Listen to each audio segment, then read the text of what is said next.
Number 183 number 183 ಕೂಡುವಳಿಕೆ Kodikal ಕೂಡುವಳಿಕೆಯ ಈ ರಜತ ಸಂಭ್ರಮಕ್ಕೆ ನನ್ನನ್ನು ಆಹ್ವಾನಿಸಿದಾಗ ನಾನು ಇಷ್ಟು ಭವ್ಯ ದಿವ್ಯವಾಗಿ ಕಾರ್ಯಕ್ರಮ ಮಾಡ್ತಾರೆ ಅಂತ ಯೋಚಿಸಿಯೂ ಇರಲಿಲ್ಲ. ಆದರೆ ಒಪ್ಪಿಕೊಂಡಿದ್ದೇನೆ, ಹಾಗಾಗಿ ಬಂದಿದ್ದೇನೆ. ಇವತ್ತು ಅಧ್ಯಕ್ಷತೆ ವಹಿಸಿದ ಜಗದೀಶ್ ಆಚಾರ್ಯ ಕೋಡಿಕಲ್, ಉದ್ಘಾಟನೆಗೈದ ಮಾಜಿ ನಿವೃತ್ತ ತಹಸೀಲ್ದಾರ್ ಶ್ರೀಯುತ ಉಮೇಶ್ ಪಾಂಡೇಶ್ವರ್, ಪ್ರಸ್ತುತ ಶ್ರೀ ಕ್ಷೇತ್ರ ಮಂಗಳೂರಿನ ಆಡಳಿತಾಧಿಕಾರಿ, ಮುಖ್ಯ ಅತಿಥಿಗಳಾಗಿ ಬಂದಂತಹ ಪ್ರೆಸೆಂಟ್ ವಿದ್ಯಾಶಾಲೆಯ ಮುಖ್ಯ ಶಿಕ್ಷಕಿಯಾಗಿ ನಿವೃತ್ತಿಗೊಂಡು ಸಂಗೀತ ಕ್ಷೇತ್ರದಲ್ಲಿ ದೊಡ್ಡ ಸಾಧನೆಗೈದಂತಹ ರತ್ನಾವತಿ ಜೆ ಬೈಕಾಡಿಯವರೇ, ಹಾಗೆಯೇ ಈ SKJ ಇಂಡಸ್ಟ್ರೀಸ್ ಕೋಆಪರೇಟಿವ್ ಸೊಸೈಟಿಯ ಮಹಾಪ್ರಬಂಧಕರಾಗಿ GM ಆಗಿ ಕಾರ್ಯನಿರ್ವಹಿಸಿರುವ ವಿಘ್ನೇಶ್ವರ, ಹಾಗೆಯೇ ಇವತ್ತು ಸನ್ಮಾನ ಪೀಠದಲ್ಲಿ ಕುಳಿತು ಸನ್ಮಾನವನ್ನು ಸ್ವೀಕರಿಸಿದಂತ ಪ್ರಭಾಕರಾಚಾರ್ಯ ಕೋಡಿಕಲ್ ಇವರಿಗೂ ಎಲ್ಲರಿಗೂ ಹಾಗೆ ನೆರೆದ ನಿಮ್ಗೆಲ್ಲರಿಗೂ ನಮಸ್ಕಾರ. ನಾನು ಭಾಷಣ ಮಾಡಲಿಕ್ಕೆ ಬಂದದಲ್ಲ, ದಯಮಾಡಿ ಕ್ಷಮಿಸಿ. ನಾನು ಟೀಚರ್ ಆಗಿ ಮಾತಾಡಲಿಕ್ಕೆ ನನಗೆ ಗೊತ್ತಿಲ್ಲ, ಬಟ್ ನಿಮ್ಮೊಟ್ಟಿಗೆ ಸಂಘಟನಾತ್ಮಕವಾಗಿ ಮಾತಾಡುವ ಆಶೆಯಿಂದ ಬಂದಿದ್ದೇನೆ. ಇವತ್ತು ನಾವು 25 ವರ್ಷಗಳನ್ನ ಕಳೆದು ಅಂತ 25ನೇ ವರ್ಷಕ್ಕೆ ಕಾಲಿಟ್ಟರು, ಕರೆಕ್ಟ್ ತಾನೆ? ಹಾಗಾಗಿ ನಾವು 24 ವರ್ಷ ಹೇಗೆ ಕಳೆದೆವು, ಮುಂದೆ ಹೇಗೆ ಕಲಿಬೇಕನ್ನೋ ಬಗ್ಗೆ ನಿಮ್ಮೊಟ್ಟಿಗೆ ನಮ್ಮೊಟ್ಟಿಗೆ ಸಂವಾದ ಈಗ ಅಷ್ಟೇ, ಭಾಷಣ ಅಲ್ಲ, ಸಂವಾದ. ನನಗೆ ಕೆಲವು ಪ್ರಶ್ನೆಗಳುಂಟು, ಆ ಪ್ರಶ್ನೆಗಳಿಗೆ ನಾನು ನಿಮ್ಮದೇ ಕೇಳಿದೆ. ನಾನು ಸುಮಾರು 18 ಬ್ರಹ್ಮಕಲಶೋತ್ಸವ ಸಂದರ್ಭದಲ್ಲಿ ಸುಮಾರು 18 ಕೂಡುವಳಿಕೆಗಳಿಗೆ ನಾವು ತಂಡವಾಗಿ ಹೋಗಿದ್ದುಂಟು. ಎಲ್ಲಾ ಕಡೆಯಲ್ಲೂ ಕೋಡಿಕಲ್ ಕೂಡುವಳಿಕೆಯ ವಾರ್ಷಿಕ ಸಂಗ್ರಹ ಮತ್ತು ಇಲ್ಲಿನ ಕಾರ್ಯಕ್ರಮವನ್ನು ಹೇಳಿದ್ದೇನೆ, ಅದು ಕೇಳಿ ಹೇಳಿ. ಇವತ್ತು ಪ್ರತ್ಯಕ್ಷ ಕಾಣಲಿಕ್ಕೆ ಬಂದದ್ದು. ಹಾಗಿರುವಾಗ ಆ 282 ಕೂಡುವಳಿಕೆ ಇತ್ತು, ಅದರಲ್ಲಿ 260 ಸಕ್ರಿಯವಾಗಿತ್ತು. ಆ 260 ಕೂಡುವಳಿಕೆಗೆ ನೀವು ಮೇರು ಸದೃಶರಾಗಿ ನಂಬರ್ 1 ಆಗಿ ಹೊರತಂಬಿದ್ರೆ ನಿಮಗೆ ನಾನು ಚಪ್ಪಾಳೆ ಮೂಲಕ ಇಟ್ಕೊಂಡು. ಈಗ ನನ್ನ ಪ್ರಶ್ನೆ, ನಿಮ್ಮ ಇಲ್ಲಿ ಕೂಡುವಳಿಕೆಯಲ್ಲಿ 120 ಸಂಖ್ಯೆ ಇತ್ತು ಅಂತ ಮನೆಗಳ 120 ಮನೆಗಳು. ದಯಮಾಡಿ ಒಂದು ಮನೆಯಲ್ಲಿ ಒಬ್ಬರು ಎಷ್ಟು ಮಂದಿ ಇದ್ದಾರೆ ಕೈ ಎತ್ತಿ ನೋಡ. 1, 2, 3, 4, 5, 6 ಸುಮಾರು 28. ನಾನು ಕೇಳುದು 120 ಮನೆಗಳಿಂದ 28 ಅಲ್ಲ 30 ಅಲ್ಲಿ ಅವರನ್ನು ಸೇರಿಸೋಣ. 120ರಲ್ಲಿ 30 ಎಷ್ಟು ಪರ್ಸೆಂಟ್ ಆಯ್ತು? 60, 30, 25%. ಇದು ನಾವು ಪ್ರತಿ ಕೂಡುವಳಿಕೆಗೆ ಹೋದಾಗ ಕೇಳಿದ ಪ್ರಶ್ನೆ, ಶುರುವಿನ ಪ್ರಶ್ನೆ ಇದು. ಆದ್ರಿಂದ ನಮ್ಮ ಶೇಕಡ ಉಪಸ್ಥಿತಿ ಶೇಕಡ 25 ಮಾತ್ರ. ಆ 25% ಹೆಚ್ಚಿಸಲಿಕ್ಕೆ ಮುಂಬರುವ ದಿನಗಳಲ್ಲಿ ಪ್ರಯತ್ನ ಮಾಡಿ. ಒಂದು. ಎರಡನೇದು, ನಮಗೆ ಕೂಡುವಳಿಕೆ ಯಾಕೆ ಬೇಕು ಅಂತೇಳಿ ಯಾರಾದ್ರೊಬ್ರು ಹೇಳ್ತೀರಾ? ನನಗೆ ಕೂಡುವಳಿಕೆ ಯಾಕೆ ಬೇಕು ಅಂತೇಳಿ. ಯಾಕೆ ಬೇಕು ಹೇಳಿ ಕೂಡುವಳಿಕೆ? ದೇವಸ್ಥಾನಕ್ಕೆ ವರ್ಷಾವಧಿ ಕಾಣಿಕೆಗಳನ್ನು ಒಪ್ಪಿಸಲಿಕ್ಕೆ ಮಾತ್ರವಾ, ಅಥವಾ ಬೇರೆ ಏನಾದ್ರೂ ಉಂಟಾ? ಈ ಬಗ್ಗೆ ಚಿಂತನೆ ಮಾಡ್ಬೇಕು ಅಲ್ವಾ? ಈಗ ಹೇಳಿ, ಕೂಡುವಳಿಕೆಗೆ ಯಾಕೆ ಬೇಕು ಅಂತ ಯಾರಾದ್ರೂ ಹೇಳ್ಬೋದು? ಯಾರಾದ್ರೊಬ್ರು? ಸಮಾಜದ ಒಗ್ಗಟ್ಟು. ಕರೆಕ್ಟ್. ಇನ್ಯಾರಾದ್ರೂ ಹೇಳ್ತೀವಿ? ನಿಮಗೆ ಸೂತ್ರಗಳನ್ನ ಕೊಡ್ತೇನೆ, ಪಂಚಸೂತ್ರಗಳನ್ನು. ಇಲ್ಲಿ ನಮ್ಮ ಭಗಿನಿಯವರು ಸಮಾಜದ ಒಗ್ಗಟ್ಟು ಕರೆಕ್ಟ್ ಆಗಿದೆ. ಸಂಘಟನೆ ಮಾಡಬೇಕು. ಪಂಚ ಸಂಘಗಳನ್ನ ಸೇರಿಸಬೇಕು. ಸುರುವಿನ ಸಂ ಯಾವುದಂದ್ರೆ ಸಂಪರ್ಕ. ಸಂಪರ್ಕ ಮಾಡಿದಾಗ ಸಂಘಟನೆ ಆಗ್ತದೆ. ಸುರುವಿದ್ದು ಸಂಘಟನೆಗೋಸ್ಕರ ಸಂಪರ್ಕ ಎರಡಾಯ್ತಲ್ಲ. ಮೂರನೇದು ಸಂಘಟನೆ ಮಾಡಿದ ನಂತರ ಏನ್ ಮಾಡ್ಬೇಕು? ಯಾರದೊಬ್ರು ಹೇಳಿ. ಸಂಘಟನೆ ಆದ ನಂತರ ನಾವೇನ್ ಮಾಡ್ಬೇಕು? ನಾವು ಪ್ರತಿ ಕುರುವಳಿಕೆಗೆ ಹೋದಾಗ ಇದನ್ನು ಕೇಳ್ತಾ ಇದ್ದೀವಿ. ಯಾಕಂದ್ರೆ ಇನ್ನೊಂದು ಪ್ರಶ್ನೆ ಬರ್ತದೆ, ನೀವು ದೇವಸ್ಥಾನಕ್ಕೆ ಬಂದಾಗ ಈಗಲೇ ಮಾತಾಡೋ ಅವಕಾಶ ಕೊಡ್ತಿದ್ದಾರೆ, ಕುಲ್ಲೆ ಬರಬಾರ್ದು. ಇದು ಒಂದು ಮಾತು ಬಂದಿದೆ. ಅದಕ್ಕಾಗಿ ಈಗ ಹೇಳುದು, ಈಗ ಇದು ಕ್ಷೇತ್ರದಲ್ಲಿ ಅಲ್ಲ, ನಿಮ್ಮ ಕ್ಷೇತ್ರದಲ್ಲಿ ಈಗ ನಿಮ್ಮಲ್ಲಿ ಏನಾದರೂ ತೊಂದರೆಗಳು ಅಥವಾ ಲಾಭಗಳು ಏನಾದಿದ್ರು ಯಾರಾದ್ರೂ ಹೇಳ್ಬೋದು. ಮೂರನೇದು ಸಂವೇದನೆ, ಉಳಿದು ಸಂಘಟನೆ, ಆಮೇಲೆ ಸಂಘಟನೆ ಅಂತ ಅದಕ್ಕೋಸ್ಕರ ಸಂಪರ್ಕ, ಮೂರನೇದು ಸಂವೇದನೆ. ಅದು ಕೇಳಬೇಕಾ ಬೇಡವಾ? ನಿಮ್ಮ ಮನೆಯಲ್ಲಿ ನಿತ್ಯ ಅಡುಗೆ ಆಗ್ತದ? ಮನೆಯಲ್ಲಿ ಒಲೆ ಉರಿತಾ ಇದೆಯಾ? ನಿಮ್ಮ ಮನೆಯಲ್ಲಿ ದುಡಿಯುವ ಕೈಗಳು ಉಂಟಾ? ನಿಮಗೆ ಓಲ್ಡ್ ಏಜ್ ಪೆನ್ಷನ್ ಬರ್ತದೆ? 60 ಆದವರಿಗೆ ಓಲ್ಡ್ ಏಜ್ ಪೆನ್ಷನ್ ಬರ್ತದ? ನಿಮ್ಮಲ್ಲಿ ಯಾರಾದರೂ ವಿಡೋವರ್ ಇದ್ರೆ ಅವರಿಗೆ ವಿಡೋವರ್ ಇದು ಬರ್ತದ? ಈ ತರದಲ್ಲಿ ಯಾರಾದ್ರೂ ಕೇಳುವವರಿದ್ದಾರೆ ನಮ್ಮಲ್ಲಿ? ಕೇಳಬೇಕು. ನಮ್ಮ ಈ 120 ಮನೆಗಳಿಗೆ ಹೋಗಿ ಇಂಥವರನ್ನ ಹುಡುಕಬೇಕು. ನಾವು ಹೋಗುವಾಗ ನಮ್ಮ ಪ್ರಾಕ್ಟಿಕಲ್ ಹೇಳಿದ್ದಾರೆ, ಹೋಗುವಾಗ ಒಂದಷ್ಟು ಫಾರ್ಮ್ 6, 7, 8 ಯಾವ್ದಕ್ಕೆ ಹೇಳಿ ಇಲೆಕ್ಷನ್ ಇಂದ ವೋಟರ್ ಲಿಸ್ಟ್ಗೆ ಆಡ್ ಮಾಡಲಿಕ್ಕೆ ಅದು ಹಿಡ್ಕೊಂಡು ಹೋಗಿದ್ದೀವಿ. ಮತ್ತೆ ಹ್ಯಾಂಡಿಕ್ಯಾಪ್ಸ್ ಇದ್ದಾರೆ, ಯಾರಾದ್ದಿದ್ದಾರೆ ಹಿಡ್ಕೊಂಡು ಹೋಗಿದೆ. ಹ್ಯಾಂಡಿಕ್ಯಾಪ್ಸ್ಗೆ ಒಂದು ಅಪ್ಲಿಕೇಶನ್ ಉಂಟು. ಅದು ನಮಗೆ ವಿಟ್ಲದ ಕ್ಷೇತ್ರದಲ್ಲಿ ಒಂದು ಮನೆಯಲ್ಲಿ 2 ಸಿಕ್ಕಿದೆ. ಅವರಿಗೆ ಫಾರ್ಮ್ ಕೊಟ್ಟು ಏನ್ ಮಾಡಬೇಕು, ಎಲ್ಲಿಗೆ ಬರಬೇಕು ಎಲ್ಲವನ್ನು ಕೊಟ್ಟಿದ್ದು. ಈ ತರ ಕೇಳುವಂತ ಅವಕಾಶ ಇರುವುದು ಎಲ್ಲಿ ಗೊತ್ತುಂಟ? ನಿಮ್ಮ ಬಾಗಿಲಿಗೆ ಬಂದಾಗ ಮಾತ್ರ. ನೀವು ಕ್ಷೇತ್ರಕ್ಕೆ ಬಂದಾಗ ಅಲ್ಲಿ ನಮಗೆ ತರತುರಿ ಮಹಾಸಭೆ ಆಗ್ಬೇಕು, ಅದಾಗ್ಬೇಕು, ಇದಾಗ್ಬೇಕು, ಪ್ರಶ್ನೆ ಕೇಳ್ತಾರೆ, ಇದರಲ್ಲೇ ಹೋಯ್ತು. ನಿಮ್ಮ ಕೂಡುವಳಿಕೆ ನೋವನ್ನು ಕೇಳುವವರು ಯಾರಿದ್ದಾರೆ? ಸೊ ಮೂರನೇದು ಸಂವೇದನೆ, ಇದು ವೇದನೆಗಳನ್ನು ಕೇಳಿ. 4ನೇದ್ದು ಸಂರಕ್ಷಣೆ. ಕೇಳಿ ಆಯ್ತು, ಕೇಳಿ ಆದ ನಂತರ ಏನು? ನಮ್ಗೆ ನಮ್ದು ಕೂಡುವಳಿಕೆಯಲ್ಲಿ ನಾವು ಓಲ್ಡ್ ಏಜ್ ಪೆನ್ಷನ್ ನಮ್ಗೆ ಯಾರು ಕೇಳಲಿಕ್ಕೆ ಬರಲಿಲ್ಲ, ಆಗ ನನ್ನಂತ ಒಂದು ಅಪ್ಲಿಕೇಶನ್ ಕೊಟ್ಟು ಆಮೇಲೆ ಇದು ಮಾಡುವಂಥದ್ದು. ಇದು ಸಂರಕ್ಷಣೆ ಮಾಡಬಹುದಾನೆ ಇದನ್ನು. ಇನ್ನು ಸಂರಕ್ಷಣೆ ಆದ ನಂತರ ಎಲ್ಲ ಮುಗೀತು. ನಮ್ಗೆ ವಿಧವಾ ಪೆನ್ಷನ್ ಬರ್ತಾ ಉಂಟು ಸರ್ಕಾರದಿಂದ, ಅಥವಾ ಇನ್ನೇನೇನೋ ಬರ್ತಾ ಉಂಟು, ಎಲ್ಲ ಆಯ್ತು. ವೋಟರ್ ಲಿಸ್ಟಲ್ಲಿ ಆ್ಯಡ್ ಆಯ್ತು, ಓಲ್ಡ್ ಏಜ್ ಪೆನ್ಷನ್ ಸಿಕ್ಕಿ ಆಯ್ತು, ವಿಧವಾ ಪೆನ್ಷನ್ ಸಿಕ್ಕಿ ಆಯ್ತು. ಇದೆಲ್ಲ ಆದ ನಂತರ ಮತ್ತೆ ಏನು? ಈಗ ಹೊಸತ್ತು ಆ್ಯಡ್ ಆಗಿದೆ, ಆಯುಷ್ಮಾನ್ ಭಾರತ. ಇದನ್ನು ಮೆಂಬರ್ ಮಾಡೋದು, ಅವರಿಗೆ ಯಾರಿಗೂ ದುಡ್ಡು ಕೊಡಬೇಕು ಅಂತಿಲ್ಲ. ಅದನ್ನು ಮಾಡಿಸಿದ್ದೀರಾ? ಅಥವಾ ನಾವು ಮಾಡ್ಬೋದಾ? ಅಥವಾ ಯಾರ ಹತ್ರ ಅಪ್ರೋಚ್ ಆಗ್ಬಹುದು? ಇದನ್ನು ಆಲೋಚನೆ ಮಾಡಿ. ಇದೆಲ್ಲ ಆಯ್ತು. ಸಂಘಟನೆ, ಸಂಪರ್ಕ, ಸಂವೇದನೆ, ಆಮೇಲೆ ಸಂರಕ್ಷಣೆ ಆಯ್ತು. 4 ಆಯ್ತು. 5ನೇದು ಏನಪ್ಪ? ಇಷ್ಟಾದ ನಂತರ ಮತ್ತೆ ನಾವು ಆರಾಮವಾಗಿ ನಿದ್ದೆ ಮಾಡಬಹುದಾ? ಇಲ್ಲ. ಆಮೇಲೆ ಸಂವರ್ಧನೆ. ನಾವು ಬೆಳಿಬೇಕು. ಹೇಗೆ ಬೆಳಿಬೇಕು? ಇವತ್ತು 25 ವರ್ಷ ಕಂಡ ನೀವು ಇನ್ನು 50 ವರ್ಷಗಳನ್ನ ಕಾಣಲಿಕ್ಕುಂಟು. 50 ವರ್ಷಗಳನ್ನ ಕಾಣುವಾಗ ಈಗ ಇಷ್ಟು ದೊಡ್ಡ ಭರ್ಜರಿಯಲ್ಲಿ ಆದಕ್ಕೆ ಮುಂದಿನ ನಿಮ್ಮ ಚುನಾವಣೆ ಸಂದರ್ಭದಲ್ಲಿ ಕೂಡುವಳಿಕೆ ಮುಖ್ಯಸ್ಥರು ಬದಲಾದ ಸಂದರ್ಭದಲ್ಲಿ ಅವರು ತುಂಬಾ ಆಲೋಚನೆ ಮಾಡ್ತಾರೆ. ಈತ ಜನಮೂಲ್ಯಲ್ಲಿ ಆ ಮೂಲ್ಯ ಇದು ಬರ್ತದೆ. ಹಾಗಿರುವಾಗ ಅಂತ ಒಬ್ಬ ವ್ಯಕ್ತಿಯನ್ನ ತಯಾರಿ ಮಾಡಬೇಕು. ಈಗ ನನಗೆ ಕೆಲವು ಪ್ರಶ್ನೆಗಳು, ಅದು ನಾನು ನಿಮ್ಮ ಹತ್ರ ಕೇಳ್ತಾ ಇರ್ತೇನೆ, ನನ್ನ ಸಂಶಯಕ್ಕೋಸ್ಕರ, ನನಗೊಂದು ಸಮಾಧಾನಕ್ಕೋಸ್ಕರ. ಬೇರೆ ಏನಾದರೂ ನಿಮ್ಮ ನೋವು ನಲಿವುಗಳಿದ್ರೆ ಈಗ ಕೇಳಬಹುದು, ನಮ್ಮನ್ನು ಹೇಳಬಹುದು. ಯಾಕಂದ್ರೆ ಈಗ ದೇವಸ್ಥಾನ ಆಡಳಿತಾಧಿಕಾರಿಯವರು ನಮ್ಮ ವೇದಿಕೆಯಲ್ಲೇ ಇದ್ದಾರೆ. ಏನಾದ್ರೂ ನಿಮ್ಮ ಕೂಡುವಳಿಕೆಯಲ್ಲಿ ಏನಾದ್ರು ಹಾಗುಂಟು ಹೀಗು ಏನಾದ್ರೂ ಕೇಳ್ಬೋದು. ಏನ್ ಡಾಕ್ಯುಮೆಂಟ್ ಕೇಳ್ಬೋದು. ಏನಾದ್ರೂ ಇದೆಯಾ? ಇದು 3ನೇ ಸಹ ಇದಕ್ಕೆ ಬಂದಿದೆ.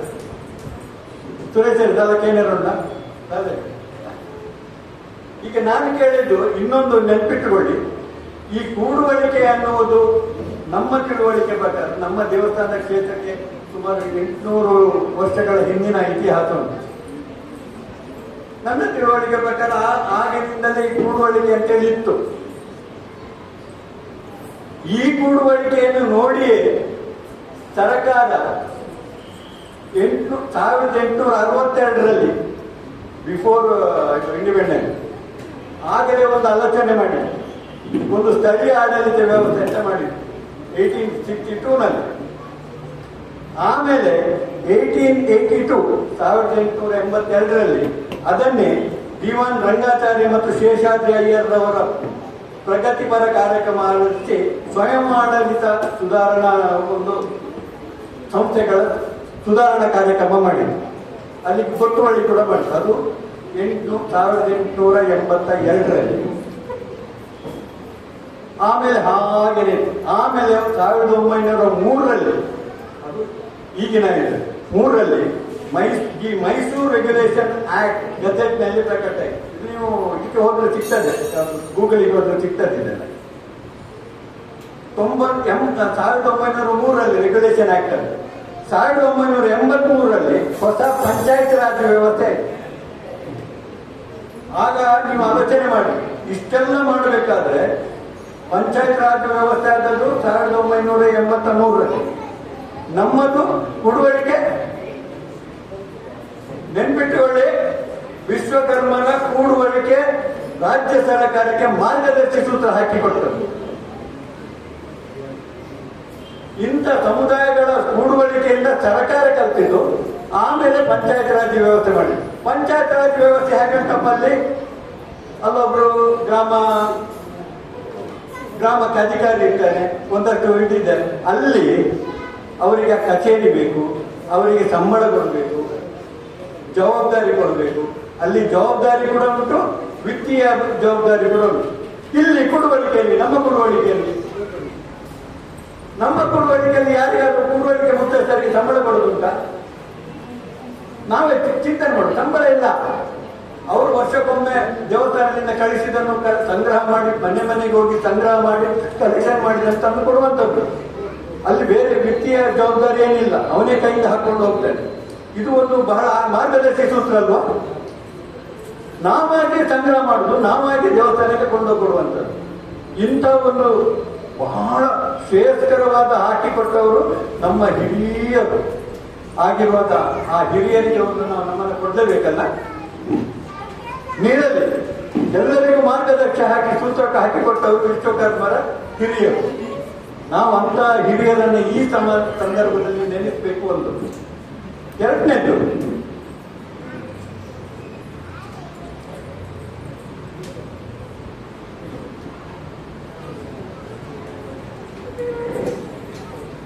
ಈಗ ನಾನು ಕೇಳುವಂಥದ್ದು ನಿಮ್ಮ ಹತ್ರ ಪ್ರಶ್ನೆಗಳು. ಈ ಕೂಡುವಳಿಕೆಯ ಬಗ್ಗೆ ತಿಳುವಳಿಕೆ, ಯಾಕೆ ಇನ್ನೊಂದು ಕಡೆಗೆ ಹೋದಾಗ ನಾನು ನಿಮ್ಮ ಬಗ್ಗೆ ಹೇಳಬೇಕಲ್ವ, ಅದಕ್ಕೋಸ್ಕರ ನಾನು ಈ ಕ್ಷೇತ್ರವನ್ನು ಒಂದು 5 ವಲಯಗಳನ್ನಾಗಿ ಮಾಡಿ.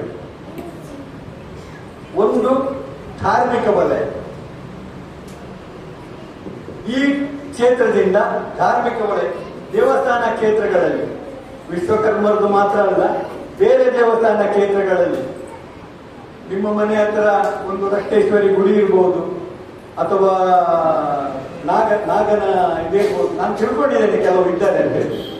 ಅಂಥದ್ದಲ್ಲಿ ಜವಾಬ್ದಾರಿ ಇದ್ದವ್ರು ಯಾರಿದ್ದಾರೆ ಕೈ?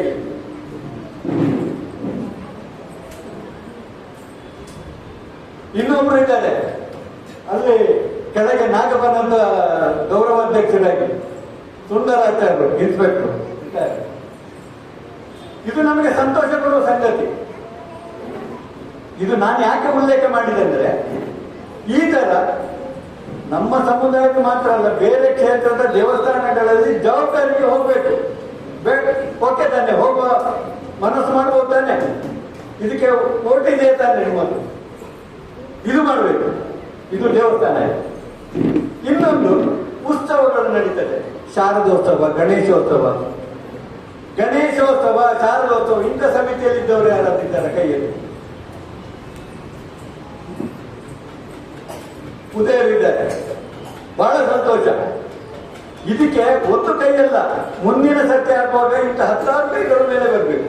ಈ ತರ ಪ್ರಯತ್ನ ನಾವು ಮಾಡುವಾಗ, ಗಣೇಶೋತ್ಸವ ಎಂಟು ಬಿಡ್ಚಪ್ಪ, ಎಂಟು ಮೂಲೆ ಕೊಲ್ಲುವ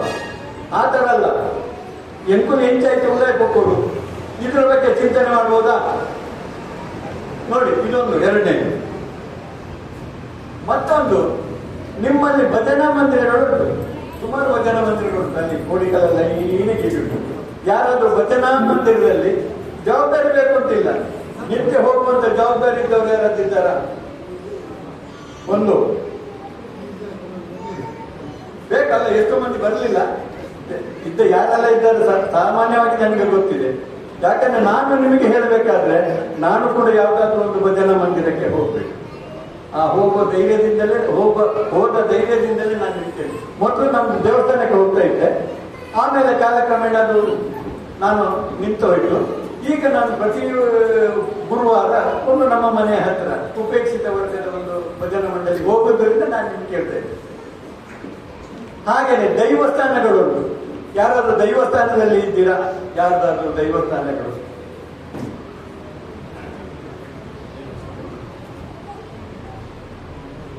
ನಾನು ನೋಟ್ ಮಾಡ್ಕೊಳ್ತಾ ಇದ್ದೇನೆ. ಇದು ಧಾರ್ಮಿಕ ಕ್ಷೇತ್ರ ಆಯಿತು. ಈಗ ನೆಕ್ಸ್ಟ್ ಎರಡನೇದು ಸಾಮಾಜಿಕ ಕ್ಷೇತ್ರಕ್ಕೆ. ನಾಗರಿಕ ಜಾಗೃತಿ ಸಮಿತಿಯಲ್ಲಿ ಯಾರಾದಿದ್ದಾರೆ?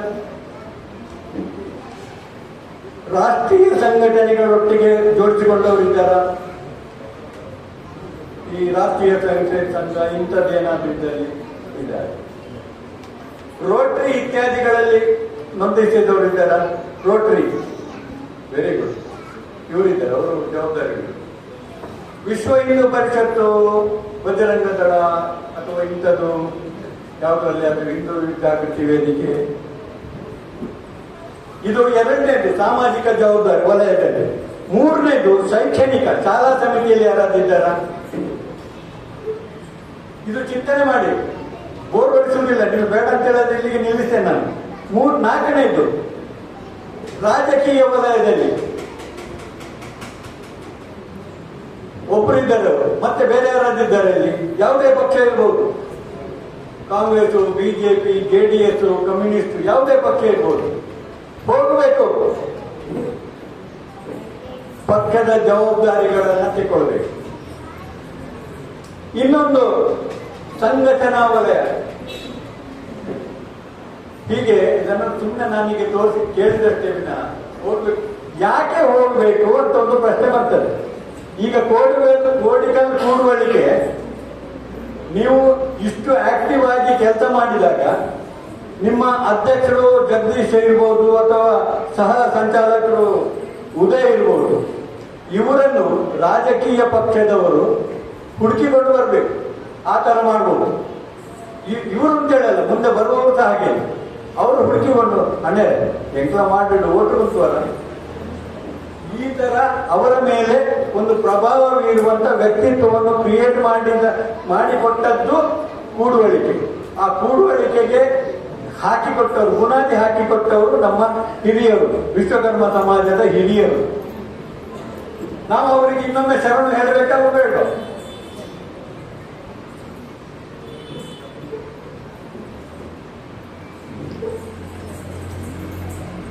ಈಗ ನನ್ನ ಪ್ರಶ್ನೆ ಇನ್ನೊಂದು,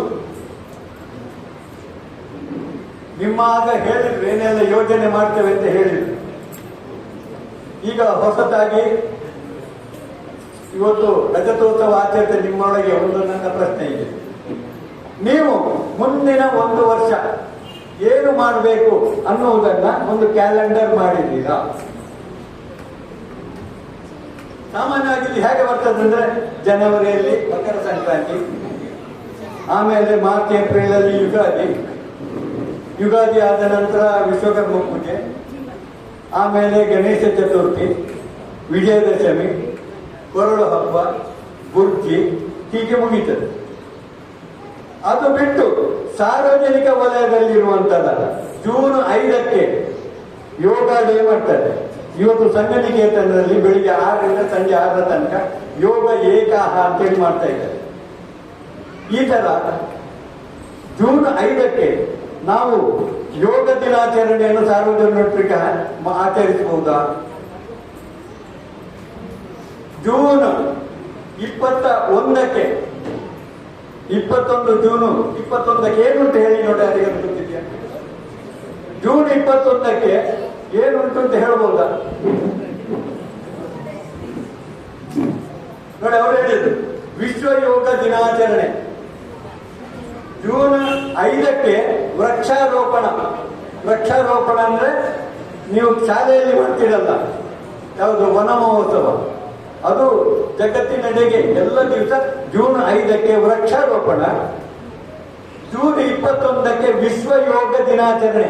ಇದು ಸಾರ್ವಜನಿಕರೊಟ್ಟಿಗೆ ಕೂಡಿ ನಾವು ಕೂಡ ಮಾಡಬಹುದಾ? ಇದು ಯೋಚನೆಗೆ, ನಿಮಗೆ ಮಾಡಿಬಿಡಿ, ಅದು ಮತ್ತೆ ಹಾಗೇನೆ ಸ್ವಾತಂತ್ರ್ಯ ದಿನಾಚರಣೆ ನಾವು ಮಾಡ್ತೇವಾ? ಕಳೆದ 2 ವರ್ಷಗಳ ಹಿಂದೆ ದೇವಸ್ಥಾನದಲ್ಲಿ ಧ್ವಜಾರೋಹಣ ಮಾಡಿದ್ದೇವೆ. ಆಮೇಲೆ ಈ ವರ್ಷ ಏನಾಗಿದೆ ಗೊತ್ತಿಲ್ಲ. ಈ ಸ್ವಾತಂತ್ರ್ಯ ದಿನಾಚರಣೆಯನ್ನು ನಾವು ಮಾಡಬಹುದಾ? ಇಲ್ಲಿ ಹಿರಿಯರಾದ ಪುರುಷೋತ್ತಮಣ್ಣ ಇದ್ದಾರೆ, ಅವರು ಆ ಕ್ಷೇತ್ರದಲ್ಲಿ, ಅವರಿಗೆ ನಾವು ಶರಣು. ಅವರು ತುಂಬಾ ಈ ದೇಶಭಕ್ತಿಯ ಬಗ್ಗೆ ಮಾತಾಡ್ಲಿಕ್ಕಿದ್ರೆ ಅವರನ್ನು ಕರೆಯಬಹುದು. ಇದು ಮಾಡಬಹುದಾ? ಹೀಗೆ ಸಾರ್ವಜನಿಕ ಕ್ಷೇತ್ರದೊಳಗೆ ನಾವು ಸೇರಬಹುದಾ?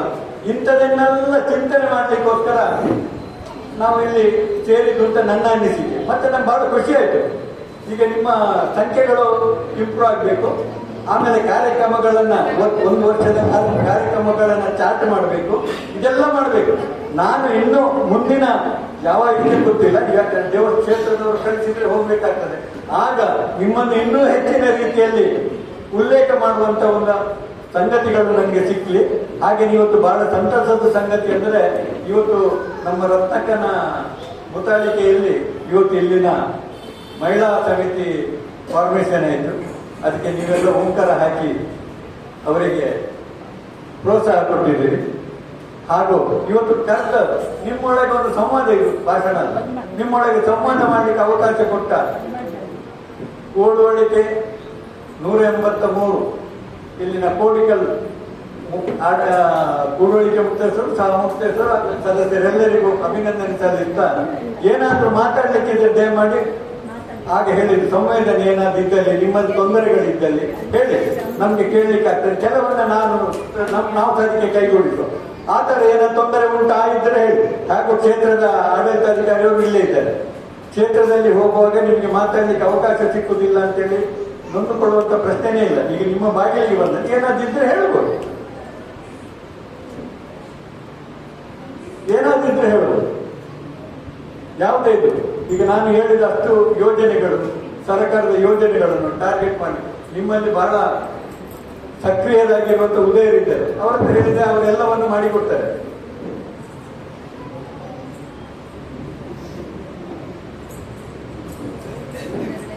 ಹಾಗಾಗಿ ನಿಮ್ಗೆಲ್ಲರಿಗೂ ಅಭಿವಂದನೆಗಳನ್ನು ಸಲ್ಲಿಸುತ್ತಾ ಮುಂದಿನ ಅವಕಾಶಕ್ಕಾಗಿ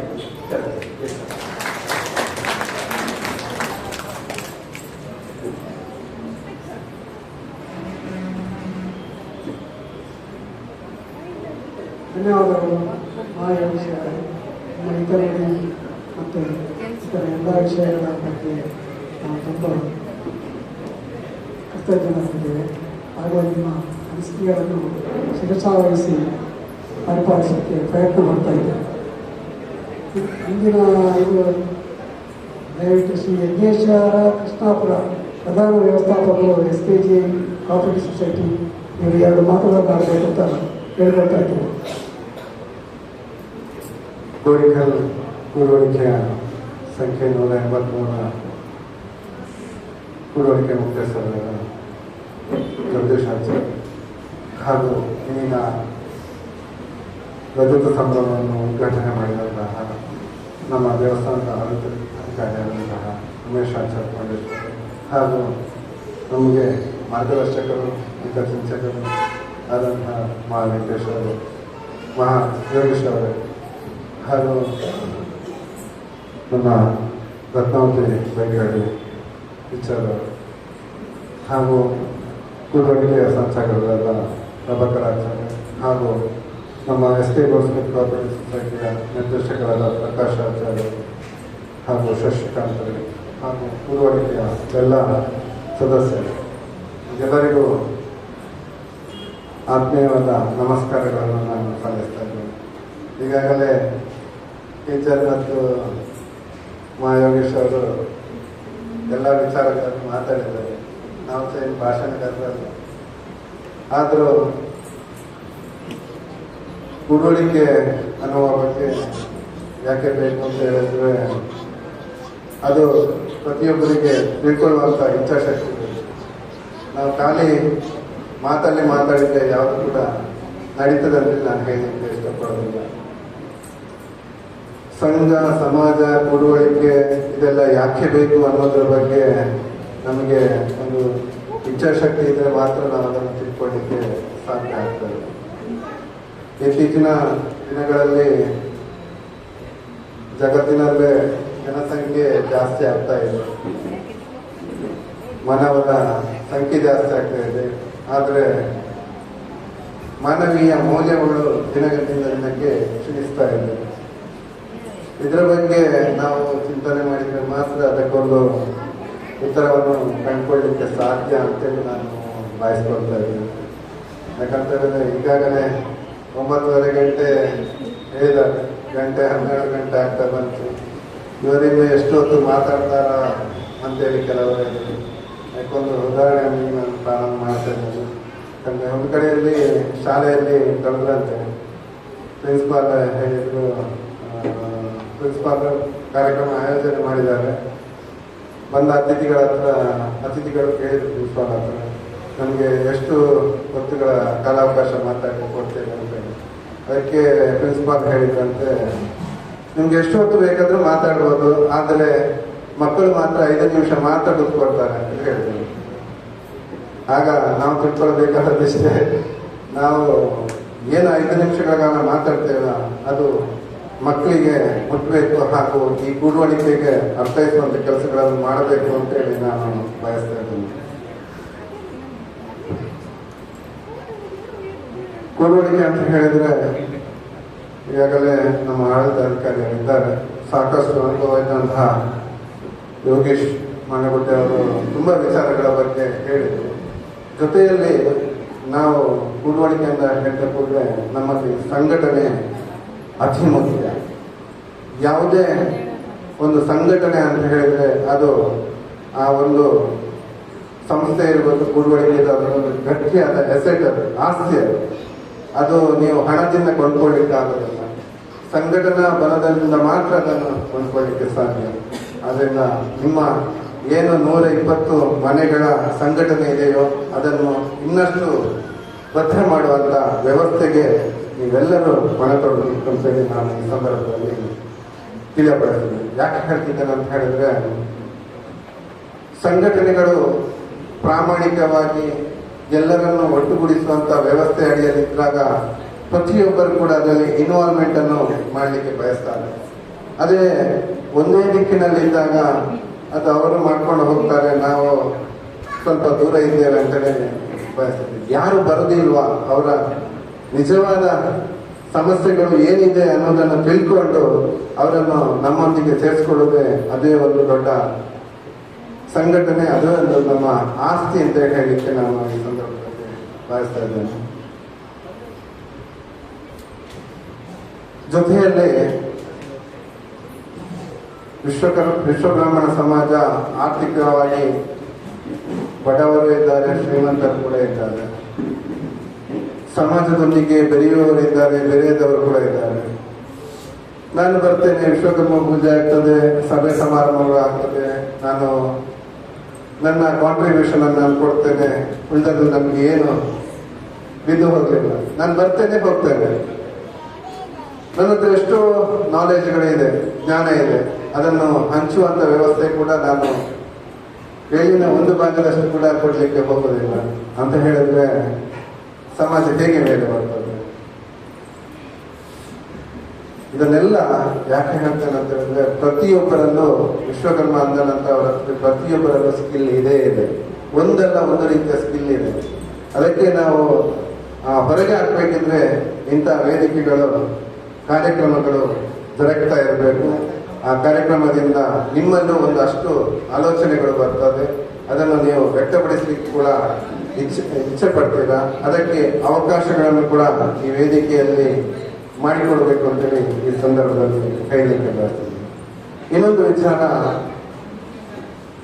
ಸಾಕಷ್ಟು ನಾವು ದುಡಿತೇವೆ, ನಮ್ಮಲ್ಲಿ ಉಳಿತಾಯದ ಒಂದು ಯೋಜನೆ ಕೂಡ ಇಲ್ಲ. ಇನ್ನೊಂದೆಡೆ ನಾವು ಬ್ಯಾಂಕ್ಗಳಲ್ಲಿ ವ್ಯವಹಾರ ಮಾಡಲಿಕ್ಕೆ ಹೋಗ್ತೇವೆ, ಅಲ್ಲಿ ನಾವು ನಿಮ್ಮ ಆದಾಯ ಏನು ಕೇಳಿದ್ರೆ ನಾನು ಇಂಥ ಕೆಲಸ ಮಾಡ್ತೇನೆ, ನನಗೆ ಎಷ್ಟು ಆದಾಯ ಇದೆ ಅಂತೇಳಿ ಮಾತ್ರ ಹೇಳ್ತೇನೆ. ಲೀಗಲಿ ಆಗಿ ನಿಮ್ಮ ಹತ್ರ ಏನಾದರೂ IT ರಿಟರ್ನ್ಸ್ ಫೈಲ್ ಮಾಡಿದ್ದೀರಾ ಕೇಳಿದ್ರೆ ಏನು ಕೂಡ ಮಾಡ್ಕೊಂಡಿರೋದಿಲ್ಲ. ಒಂದು ತಿಳ್ಕೊಳ್ಳಿ, ನಿಮ್ಮ ಹತ್ರ ಎಷ್ಟೋ ಹಣ ಇರ್ಬೋದು, ಅದನ್ನು ಎಲ್ಲವನ್ನು ನೀವು ಇನ್ಕಮ್ ಟ್ಯಾಕ್ಸ್ಗೆ ತರಬೇಕು ಅಂತ ನಾನು ಹೇಳ್ತಾ ಇಲ್ಲ. ನಿಮ್ಮ ವ್ಯವಸ್ಥೆ ಅಡಿಯಲ್ಲಿ ನಿಮಗೆ ಎಷ್ಟು ಆದಾಯವನ್ನು ತೋರಿಸ್ಬೋದು, ಅಂದ್ರೆ IT ಕಟ್ಟದ ರೀತಿಯಲ್ಲಿ ಎಷ್ಟು ಆರ್ಥಿಕ ನಿಮ್ಮ ಆದಾಯವನ್ನು ತೋರಿಸುವಂತ ವ್ಯವಸ್ಥೆ ಇದೆಯೋ ಅದನ್ನು ದಯವಿಟ್ಟು ಮಾಡ್ಕೊಳ್ಳಿ ಅಂತೇಳಿ ಈ ಮೂಲಕ ವಿನಂತಿಯನ್ನು ಮಾಡ್ಕೊಳ್ತಾ ಇದ್ದೇನೆ. ಯಾಕಂತ ಹೇಳಿದ್ರೆ ತುಂಬಾ ಜನ ಬ್ಯಾಂಕಿಗೆ ಬರ್ತಾರೆ. ಯಾಕಂತ ಹೇಳಿದ್ರೆ ನಾವು ದೈನಂದಿನ ದಿನಗಳಲ್ಲಿ ನೂರಾರು ಜನಗಳನ್ನು ನೋಡ್ತಾ ಇದ್ದೇವೆ. ಬರ್ತಾರೆ, ವ್ಯವಹಾರ, ಹೌದು ನಾನು ಕೆಲಸ ಮಾಡ್ತಿದ್ದೇನೆ, ಎಷ್ಟು ಅದ ದಿವಸಕ್ಕೆ 1,500 2,000 ದುಡಿತೇನೆ, ಏನಾದರೂ IT ರಿಟರ್ನ್ಸ್ ಫೈಲ್ ಮಾಡಿದ್ದೀರಾ? ಏನಿಲ್ಲ. ಮತ್ತೆ ನಿಮ್ಮ ಯಾವ ಆದಾಯವನ್ನು ನೋಡ್ಕೊಂಡು ನಾವು ಸಾಲ ಕೊಡಬೇಕು ಅನ್ನುವ ಪ್ರಶ್ನೆಗಳು ಪ್ರತಿಯೊಂದು ಬ್ರಾಂಚ್ಗಳಲ್ಲೂ ಕಾಡ್ತಾ ಇದೆ. ಅದರಿಂದ ದಯವಿಟ್ಟು ನಿಮ್ಮ ಕಿಂಚಿತ್ತಾದ ವ್ಯವಹಾರಕ್ಕೆ ನೀವು ಟ್ಯಾಕ್ಸ್ ಕಟ್ಟಿಯೇ ಫೈಲ್ ಮಾಡಬೇಕು ಅಂತೇನಿಲ್ಲ. ಫೈಲಿಂಗ್ ಸಿಸ್ಟಮ್ ಅನ್ನೊಂದು ಅಡಾಪ್ಟ್ ಮಾಡಿಕೊಳ್ಳಿ. ನಿಮಗೆ ಯಾವ ಬ್ಯಾಂಕ್ಗಳಿಗೂ ಹೋದರೂ ನಿಮ್ಮ ಆದಾಯವನ್ನು ಗುರುತಿಸಿಕೊಂಡು ನಿಮಗೆ ಸಾಲ ಕೊಡುವಂತ ವ್ಯವಸ್ಥೆಗೆ ಎಲ್ಲರೂ ಕೂಡ ಕೈ ಜೋಡಿಸುವಂತ ವ್ಯವಸ್ಥೆಯನ್ನು ಮಾಡ್ತಾರೆ. ಇನ್ನೊಂದು ನಮ್ಮ ಆರೋಗ್ಯದ ಬಗ್ಗೆ ನನಗೆ ಕಾಳಜಿಯೇ ಇಲ್ಲ. ಆರೋಗ್ಯ ಅಂತ ಹೇಳಿದ್ರೆ ನಮ್ಮ ಆರೋಗ್ಯ ಕೆಟ್ಟರು ತೊಂದರೆ ಇಲ್ಲ, ಸರಿಯಾದ ಹೊತ್ತಲ್ಲಿ ನಾವು ಊಟ ಉಪಚಾರಗಳನ್ನು ಮಾಡದೇ ಇದ್ರೆ ತೊಂದರೆ ಇಲ್ಲ, ಬೇರೆ ಎಲ್ಲ ಕೆಲಸ ಕಾರ್ಯಗಳನ್ನು ಮಾಡ್ತಾ ಇದ್ದಾರೆ. ಒಂದು ದಿನ ನಮ್ಮ ಆರೋಗ್ಯ ಕೆಟ್ಟಾಗ ಸಡನ್ಲಿ ಹಾಸ್ಪಿಟಲ್ಗೆ ಅಡ್ಮಿಟ್ ಆಗುವಂತ ಪರಿಸ್ಥಿತಿಗಳು ಬಂದಾಗ ಹಾಸ್ಪಿಟಲ್ ಒಂದಷ್ಟು ಬಿಲ್ ಆಗ್ತದೆ. ನಿಮ್ಮ ಹತ್ರ ಕೇಳ್ತಾರೆ, ಕಾರ್ಡ್ ಇದೆಯಾ, ಆಯುಷ್ಮಾನ್ ಇದೆಯಾ, ಅಥವಾ ಬೇರೆ ಇನ್ಸೂರೆನ್ಸ್, ಮೆಡಿಕ್ಲೇಮ್ ಏನೂ ಇಲ್ಲ. ನೀವು ದುಡ್ಡಂಥದ್ದು ದೈನಂದಿನ ನಿಮ್ಮ ಖರ್ಚುಗಳಿಗೆ ಸರಿದೂಗಿಸಿದ್ದು ನಿಮ್ಮಲ್ಲಿ ಒಂದು 50,000 ಅಥವಾ 1 ಲಕ್ಷ ಆಸ್ಪತ್ರೆ ಬಿಲ್ಗಳಾದಾಗ ನಿಮಗೆ ಕಟ್ಟಲಿಕ್ಕೆ ಕೂಡ ಸಮಸ್ಯೆ ಆಗಿರ್ತದೆ. ಆ ಹೊತ್ತಲ್ಲಿ ನಿಮಗೆ ಸಹಕಾರ ಕೊಡುವವರು ಕೂಡ ಯಾರು ಸಿಗೋದಿಲ್ಲ. ಆಗ ನನಗಾಗ್ತದೆ, ನಾನು ಎಷ್ಟು ಸಮಾಜಕ್ಕೆಲ್ಲ ಮಾಡಿದೆ, ನನಗೆ ಈ ಸಂದರ್ಭದಲ್ಲಿ ಯಾರು ಕೂಡ ಕೈ ಜೋಡಿಸಲಿಲ್ಲ ಅಂತೇಳಿ ನಿಮ್ಮೊಳಗೆ ಕೆಲವೊಂದು ಪ್ರಶ್ನೆಗಳು, ವೇದನೆಗಳು ಹುಟ್ಟಿಕೊಡ್ತದೆ.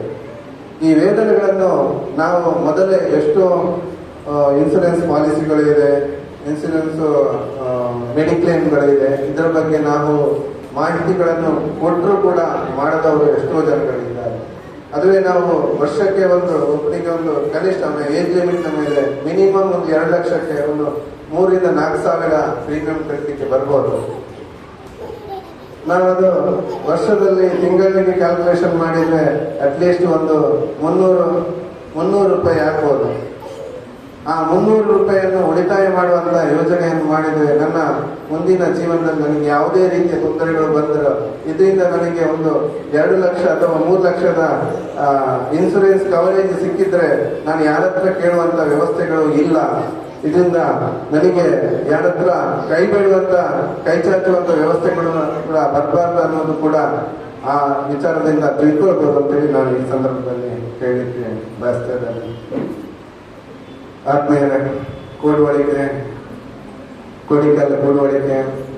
ತುಂಬಾ ಕೆಲಸ ಕಾರ್ಯಗಳನ್ನು ಮಾಡ್ತಾ ಇದೆ. ಈಗಾಗಲೇ ಮಕ್ಕಳಿಗೆ ಶೈಕ್ಷಣಿಕವಾಗಿ ಗುರುತಿಸುವ ನಿಟ್ಟಿನಲ್ಲಿ ಪ್ರತಿಭಾ ಪುರಸ್ಕಾರವನ್ನು ಕೂಡ ಮಾಡ್ತಾ ಇದ್ದಾರೆ. ಹಾಗೂ ಬಹಳಷ್ಟು ಮಹಿಳೆಯರ ಸಂಖ್ಯೆ ಇಲ್ಲಿ ಕಾಣ್ತಾ ಇದೆ. ಯಾಕಂತ ಹೇಳಿದ್ರೆ ನಾನು ಇತ್ತೀಚಿನ ದಿನಗಳಲ್ಲಿ ನೋಡುವಾಗ ಒಂದು ಕೂಡುವಳಿಕೆಯಲ್ಲಿ ಮಹನೀಯರು ಬಿಟ್ಟರೆ ಮಹಿಳೆಯರು ಬರದೆ, ಅದರಲ್ಲಿ ನನಗೆ ಈ ಕೂಡುವಳಿಕೆಯನ್ನು ನೋಡುವಾಗ ತುಂಬಾ ಖುಷಿ ಆಗ್ತಿದೆ. ನಮ್ಮ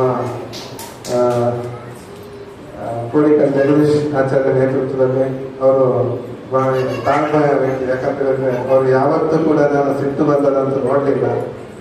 ಸಂಘಟನೆಯಲ್ಲಿ ಸಿಟ್ಟು ಯಾವಾಗಲೂ ಒಳ್ಳೆಯದಲ್ಲ. ತಾಳ್ಮೆ ಎಲ್ಲರನ್ನು ಸಂಘಟಿಸುವಂತ ಕೆಲಸಕ್ಕೆ ಕೈ ಹಾಕ್ತದೆ. ಹಾಗೆ ನಿಮ್ಮ ಕೂಡುವಳಿಕೆ ಇನ್ನಷ್ಟು ಎತ್ತರಕ್ಕೆ ಬೆಳೀಲಿ, ಎಲ್ಲರನ್ನು ಒಟ್ಟು ಸೇರಿಸಿ ಇಂಥ ಕಾರ್ಯಕ್ರಮಗಳನ್ನು ಮಾಡ್ತಾ ಇರಿ. ಸಮಾಜದಲ್ಲಿ ಮುಖ್ಯವಾಗಿ ವಿದ್ಯಾರ್ಥಿಗಳಿಗೆ ಸಂಸ್ಕಾರವನ್ನು ಕಲಿಸುವಂತ ವ್ಯವಸ್ಥೆಯನ್ನು ಕೂಡ ನೀವು ಮಾಡಿ. ಯಾಕಂತ ಹೇಳಿದ್ರೆ ಹೆಚ್ಚಾಗಿ ನಾವು ಮಹನೀಯರೇ, ಮನೆಯ ಹಿರಿಯರೇ ಎಲ್ಲ ಕಾರ್ಯಕ್ರಮಗಳನ್ನು ಭಾಗವಹಿಸ್ತೇವೆ. ಮಕ್ಕಳನ್ನು ಹೇಳಿದ್ರೆ ಸಣ್ಣ ಮಕ್ಕಳಲ್ಲ, ಪ್ರಾಯಕ್ಕೆ ಬಂದ ಮಕ್ಕಳನ್ನು ನಾವು ಕರ್ಕೊಂಡು ಬರ್ತಾ ಇಲ್ಲ. ಅದು ಯಾಕಂತ ಹೇಳಿ ಗೊತ್ತಾಗ್ತಿಲ್ಲ. ಅದನ್ನು ಕರ್ಕೊಂಡು ಬರುವಂತ ವ್ಯವಸ್ಥೆಗಳು ಮಾಡಬೇಕು.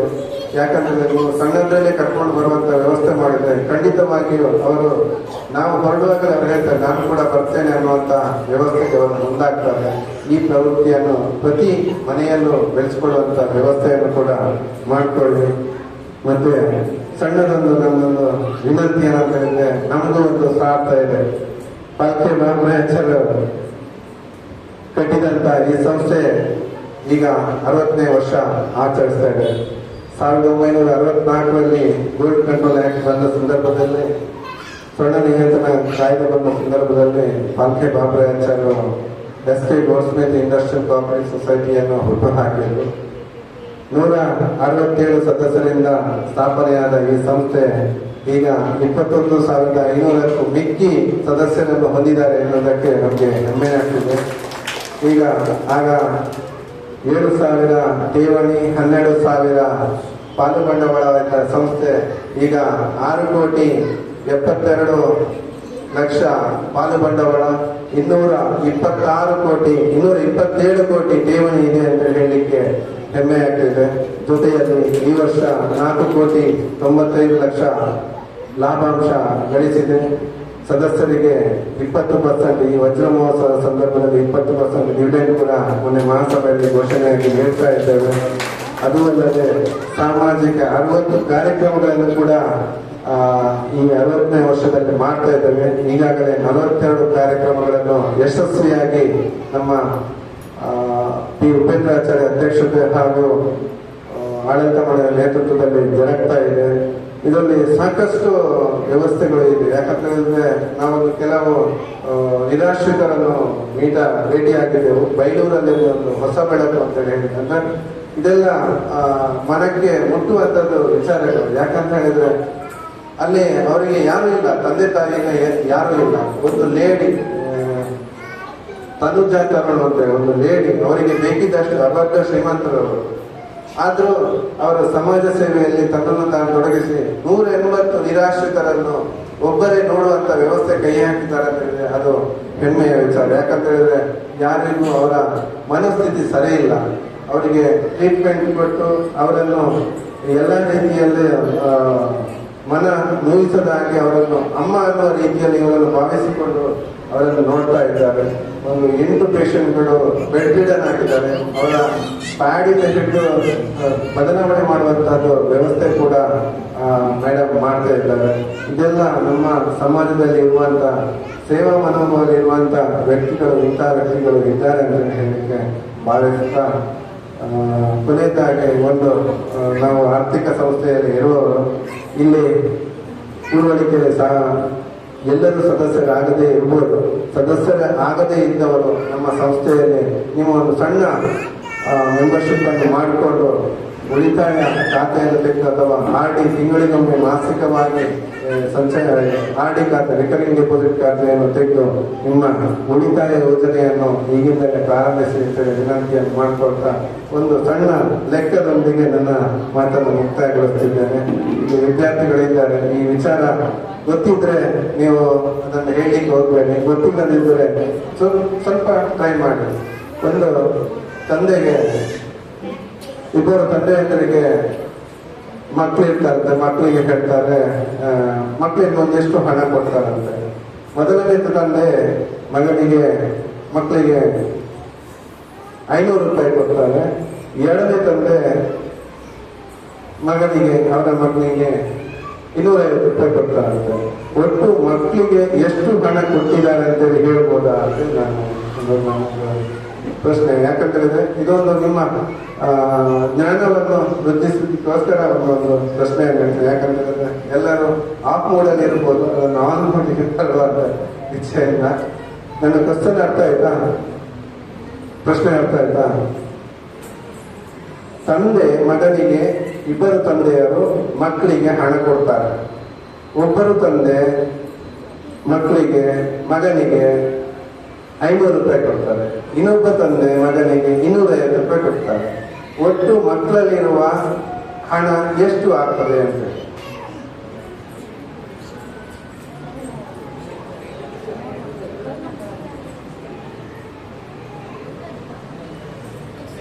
ಯಾರು ಸಹ ಹೇಳ್ಬೋದು. ಗೊತ್ತಿದ್ದವರು ಅದೊಂದು ಕ್ಲಿಯರ್ ಪಿಕ್ಚರ್ ಗೊತ್ತಿದ್ದಾಗ ಸುಮ್ಮನೆ ಹೇಳಿ, ಲಾಸ್ಟಿಗೆ ಮತ್ತೆ ಹೇಳಿ ಯಾರು ಹೇಳೋದು. ಮಕ್ಕಳಿಗೆ ಕ್ವಶನ್ಗಳು.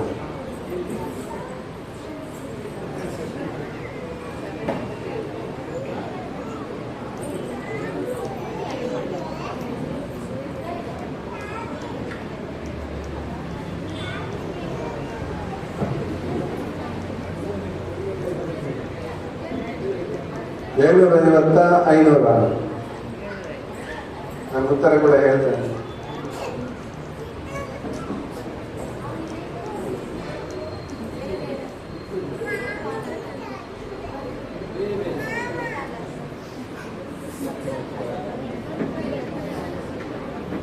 ಕಾರ್ಯಕ್ರಮದಲ್ಲಿ ಭಾಗವಹಿಸಲಿಕ್ಕೆ ಆಸಕ್ತಿ ಇದ್ರೆ ನೀವು ಅದಕ್ಕೆ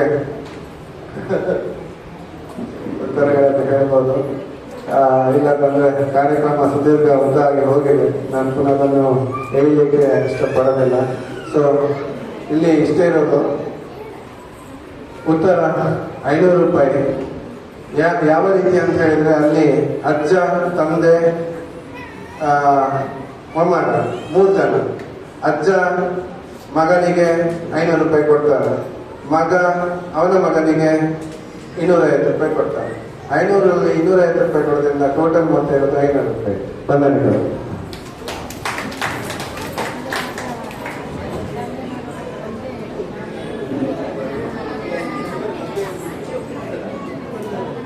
ಧನ್ಯವಾದ. ಈಗ ನಮ್ಮ ಅಧ್ಯಕ್ಷ